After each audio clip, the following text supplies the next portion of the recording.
পরে সে আমার সাথে প্রথমত এরকম করে মানে ধরতে গেছে, ওইটা আমার মেয়ে দেখে ফেলছে। আমার মেয়ে দেখে দৌড়া ওই কম্পিউটার রুমে গেছে, রুম তো 3টা।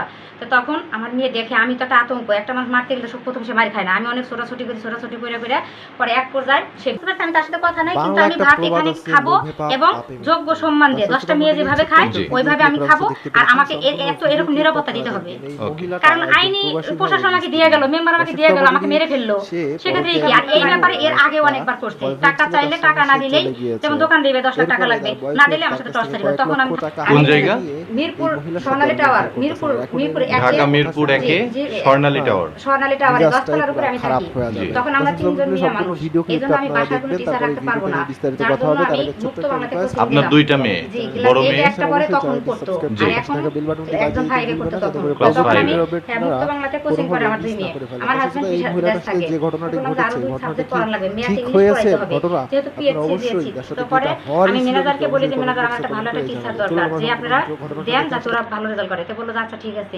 রাতে উনি শওকত হাসান আর একটা মাহমুদ স্যার আর এসে 2টা ম্যানেজারে আমার বাসায় যায়, কারণ নাম্বারটা আমার নেওয়া হয় নাই। ম্যানেজার কার থেকে নাম্বার সংগ্রহ করছে আমি জানি না। শওকত হাসান সংগ্রহ করে আমাকে বললো যে তাহলে তুমি করো, আমি কমে পড়াবো। আমি বললাম যে কমে পড়াবা কিভাবে, এটা তো সম্ভব না, কমে কিভাবে সম্ভব, আপনি একটা ব্যাচ করেন যাতে আমার বাচ্চা যায় ব্যাচে পড়ে, এটা বললাম। উনি বললো ঠিক আছে ব্যাচ করার চেষ্টা করতেছি। তারপরে উনি ওই আমার মেয়ে যে কোচিংয়ে আসে তাদের সাথে কথা বলে বলে ছোটো মেয়েকে রং টং হাবিজাবি কিনা দেয়, দিয়ে প্রথম অবস্থায় আমাকে সে প্রস্তাব দেয়, প্রেমের প্রস্তাব দেয়। তখন আমি বললাম যে স্যার আমার প্রেমের আমাকে না দিয়ে আমার মেয়েকে বিয়ের প্রস্তাব দেন, আমার মেয়ে ক্লাসে 8-এ পড়ে, আমি ওকে আপনার সাথে বিয়ে দিব, আমি 7 তলা বাড়ি ঘুরে দিব, মানে এরকম একটা মানে আমার ইচ্ছা ছিল এরকম করবো। সে কি করলো, তা না করে আমার মেয়ে কোচিং থেকে আসছে, বড়টা পরে আসবে, ছোটোটা আসতেছে, তার পিছিয়ে উঠে লিফটে উঠে গেছে, উপরে উঠে যাওয়ার পরে সে আমার সাথে প্রথমত এরকম করে মানে ধরতে গেছে, ওইটা আমার মেয়ে দেখে ফেলছে।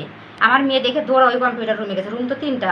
তো তখন আমার মেয়ে দেখে, আমি তো একটা আতঙ্ক, একটা মানুষ মারতে গেলে সব প্রথম সে মারি খায় না, আমি অনেক ছোটাছুটি করে পরে এক পর্যায়ে সে বিয়ার প্রস্তাব দেয়, অল্প কয়েকদিনের ভিতরে 7 দিনের ভিতরে সে বিয়ার প্রস্তাব দেয়। তখন আমি ওই যে মেয়েদের ভবিষ্যৎ, মানে আমার মা যেমন আমার জন্য মার খাইলো, তাহলে আমিও তো আমার সন্তানের জন্য বিয়েতে রাজি হইলাম বলতে কি হলো, ওই দিনই সে আমাকে ওই ছেলেকে বাদ দিয়া, মানে আমার আগের স্বামীকে ওই দিন বাদ দিয়ে ওই দিনই সে বিয়ে করলো, আমাকে বিয়ে করে বাসায় আসছে।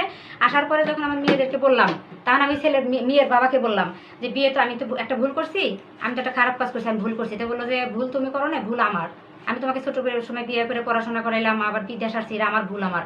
তাহলে এটা সে বললো, যেটা সব তো আমি মিথ্যা বলবো না ভাই। তখন এটা বলার পরে তখন বললো দাদা তুমি যেহেতু বিয়ে করছো, এই বাচ্চা তো শাওনের না, শওকতের না, এই আমার বাচ্চা আমার আন্ডারে চলে আসুক, আমি নিয়ে যাবো। তখন ওই 2 মেয়ে বললো যে তুমি যে বিয়ে করছো, তোমাকে এর নিয়ে কিন্তু সারা জীবন থাকতে হবে, আমরা আছি তোমার পাশে, তোমার পাশেই থাকবো।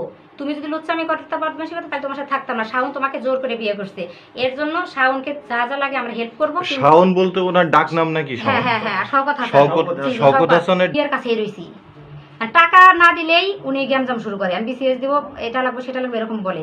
তো তখন আমি 2 জায়গায় ডায়েরি করছি, এমনকি কেসও আমি করছি যে আমি কিন্তু মানে যৌতুকের লিগে মানে করে, অন্য জায়গায় বিয়ে গেলে যৌতুক পাইতো, এটা সেটা, যৌতুক তো আমার মেয়েরা দিয়ে যাচ্ছে, এটা হইলো।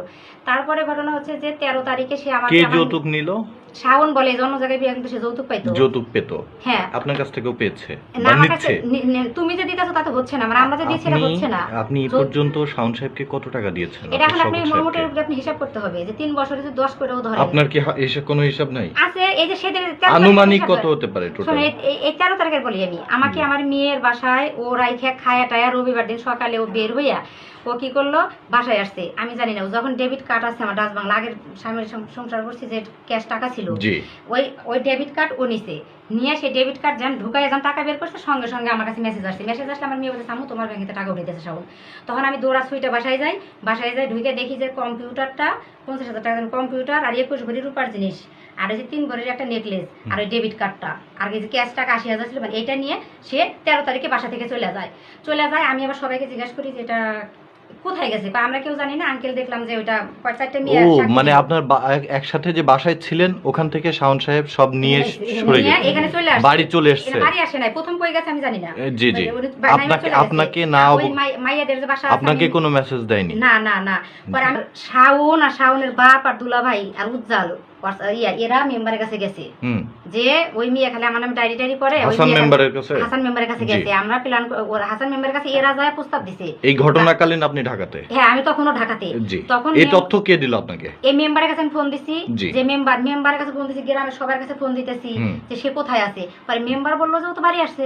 অর্থাৎ এই সব ঘটনার আগেও মেম্বারের সাথে আপনার যোগাযোগ রয়েছে? হ্যাঁ আমি জানাইছি, কাগজে দিবে তার আগে আমি জানাইলাম যে মেম্বার এই ঘটনা, এই জিনিসগুলো তো আমার নিয়ে গেছে, আমি কি করব। কে বললো জিনিস নিয়ে আসছে সেটা তো বললো না, তোমাকে যে বাদ দিয়ে দিতেছে সেই কিন্তু প্ল্যান করতেছে ওরা। তা আমি ওদেরকে তারাই দিছি, মেম্বার আবার আমাকে এটা বললো। তো তখন বললো যে কেন তারাই দিছেন? তা আমি ও মেম্বার বললো যে তারা এত ক্ষতি কইরা তোমাকে সর্বনাশ কইরা সে তোমাদেরকে ছাইড়ে দিব, তুমি যত দ্রুত পারো তুমি স্টাফ মতাই যাও, এই কথা বললো। তখন আমি কি করলাম, যেহেতু জানতে পারলাম যে ও এখানে আছে, তখন আমি আমার মাকে বললাম যে মা তাড়াতাড়ি চলো, আমার এখানে আসতে হবে, যাইতে হবে। তো তখন আমি মঙ্গলবারে এখানে আসি। আসার পরে শুনি যে আসার পরে গ্রাম ঘরের মধ্যে মানুষ বোঝাই সবাই ছিলাম, অনেক মানুষ ছিল, আমাকে ডিভোর্সের কাগজ, তালাকনামা কাগজ দিচ্ছে। আমি বললাম আমি তালাকনামার কাগজ মানি না। অলরেডি ডিভোর্স দিয়ে দিয়েছে উনি? হ্যাঁ 20 তারিখে দিয়ে দিয়েছে, 13 তারিখে সবকিছু নিয়ে আসছে। আমি বললাম আমি তালাক, আমি 13 তারিখে আপনার মালপত্র নিয়ে এসে 20 তারিখে বাসায় এসে আপনাকে ডিভোর্স দিয়েছে। 20 তারিখে জানি না আসতে কয় তারিখে জানি, কাগজ রেডি করছি 20 তারিখে পাঠাইছি। এটা বললো শওকত আর শাওন। আর প্রশাসন কিনে নিছি, ও আমার মামাতো ভাই, আমার কি জানি খালাতো ভাই না কি বলে হয়েছি, ফুফাতো ভাই যে কি বলছি না কি দারোগা, আমরা কোর্ট কিনে নিছি ওদের মার ইচ্ছা মতো। এই কয়েক 5 জন মানুষ মিলে আমাকে টর্চারি করলো। কে ছিলেন ওখানে? ওর বাবা ছিল, ওর ভাই ছিল, ওর মা ছিল, আর শাওন ছিল, আর হচ্ছে ওর খালাতো ভাই হয়েছে উজ্জ্বল ছিল। এই 5 জন মানুষ যে মারলো 2 ঘন্টা পর্যন্ত। আমি শুধু একটা কথা বলছি, আমার সাইরা আপনি প্রাথমিক কোনো চিকিৎসা নিয়েছেন? আমি এখানে এসে পরে কারে জানি নিয়ে আসলো, আনার পরে শুই দিল, 2টা শুই দিছে এই ঘরের ভিতরে রেখে। আর প্রশাসন সবাই আসছে, প্রশাসন আমি এই সংসার, আপনার দাবি কি? আমার দাবি আমি এই সংসারই করব, কিন্তু সেই যোগ্য সম্মান দিয়া, কারণ আমার প্রশাসন আমাকে ঘরে তুলে দিয়ে যাবে, তারা যদি আমাকে মেরে ফেলায়। আজকে তো প্রাণে মারার হুমকি দিল। কাজে খান কি ভাগে আমি কিনে নিছি, প্রশাসন মানে কিনে নিছি, আমি থানা কিনে নিছি, কোর্ট কিনে নিছি, তুই কি করতে পারবি? তোকে আজকে মাইরা লাশ বানিয়ে হিন্দে পাঠাই দিব। ওর মাছ আছে যত মানুষ আগে আসবেন কেন হ্যাঁ সব সরাই দেয়। পরে ওর একটা চাষি আছে, সেই চাষি এসে তারপরে হয়েছে যে স্বাস্থ্য ভাইরা তখন লাঠি ধরে তাদেরকে ফিরাইলো। এই যে কাহিনী। এখন লাস্ট দাবি আপনার? আমার দাবি হচ্ছে যে আমি সংসার এখানেই করব, কিন্তু আমি সঠিক একদম নিরাপত্তা হিসেবে, কারণ আমার প্রশাসন মেম্বার চেয়ারম্যান আমার ঘরে দিয়ে গেল, আজকে সে চাপে পড়ে নিল, 2 দিন আমাকে মেরে ফেলবেন, তার প্রমাণ কি? সংসার আমি এখানে করব, আমি এটা চাই, আমি সংসার করতে চাই। দর্শক শ্রোতা মণ্ডলী, ইতিমধ্যে সম্পূর্ণ ভিডিও ক্লিপটা আপনারা দেখতে পেরেছেন। ভিডিও সম্পর্কে যদি কোনো মতামত থেকে থাকে অবশ্যই কমেন্ট বক্স উন্মুক্ত করে দেওয়া আছে, আপনারা কমেন্ট বক্সে লিখবেন। আর এই পরকীয়ার জন্য কারা বেশি দায়ী, মহিলা না পুরুষ, অবশ্যই কমেন্ট বক্সে কমেন্ট করে জানিয়ে দিবেন। দর্শক শ্রোতা আপনাদের কাছে হাত জোর করে একটা রিকোয়েস্টই করবো, আপনারা এই সমস্ত ব্যাপার থেকে দূরে থাকবেন। একটা মানে পরকীয়ার জন্য কিন্তু আপনার একটা ফ্যামিলির মানুষের মান সম্মান সব নষ্ট হয়, একটা সমাজ নষ্ট হয়, সমাজের মানুষ নষ্ট হয়, মানে কি বলবো যে সমাজটাই নষ্ট করে পরকীয়ায়। আপনারা এই সমস্ত ব্যাপার থেকে দূরে থাকবেন, এই সমস্ত ব্যাপারে কখনোই জড়াবেন না। দর্শক শ্রোতা সকলে ভালো থাকবেন, সুস্থ থাকবেন এবং সতর্ক থাকবেন। আজকের ভিডিওটা এই পর্যন্ত, কি দেখা হচ্ছে পরবর্তী ভিডিওতে, সে পর্যন্ত আল্লাহ হাফেজ।